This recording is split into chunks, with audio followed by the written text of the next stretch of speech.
in adult plumage. But we mustn't forget the little things. Look at that gorgeous blackcap.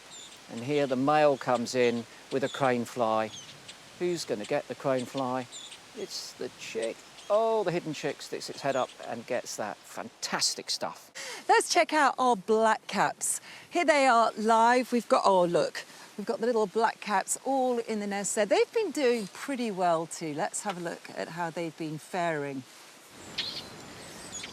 Here they all are. I love the way they pop up when they're being fed. Look, it's just like stretching right up to get the food.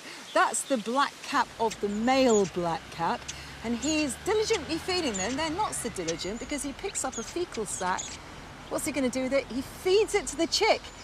That's not normal behaviour. He should have flown off with that fecal sac, but he's obviously a little bit confused. Female comes in, you can see the difference. She's got the brown cap.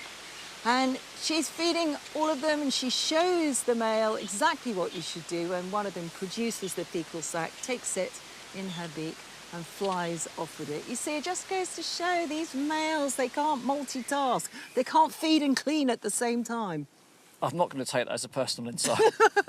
Go on. However, I think it was because he picked it up and the urge to feed those gaping young mouths there was so great that he didn't know what else to do. All he had in his beak was a fecal sac, so he just put it in there.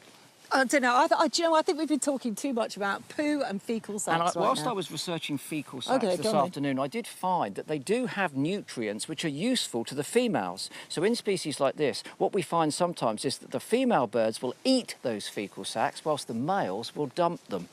OK, well, as I say, enough about fecal sacs and poo. I think it is time to take a breather. If you've been watching for the last couple of days, you know that we've already been looking at some nests that are on the brink of fledging. The siskins that we saw earlier are chiff-chaffs, 5 of them in their little nest, looking like they want to get out, and also our blackcaps. Well, let's have a look at those blackcaps. A couple of days ago, we were a little bit worried because one of them was behaving a little oddly. Look at this, it's twisting and shaking its head, and it did that repeatedly.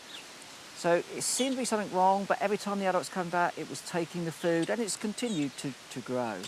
This morning, however, it was time to leave. And at 6:54, the first of the 3 chicks that were in there branched out into the brambles, sort of semi-fledged. Technically, fledging means flying away. These birds are not flying, they're jumping into the foliage. It makes sense, of course. You spread yourselves out there, you haven't got all of your chicks in one basket should a predator arrive. A little while after that, the second one goes, and then after a bit of a poop and a wait, finally the third of those 3 chicks disappeared off into the brambles. They don't go too far, just a few metres at most. And of course the adults come back to feed them in that area, and that relies upon little contact calls between the adults and those youngsters. So here you see one sleeping, the adult will come back in, produce that call, it will wake up, call itself, and then the adult will come in and give them the food.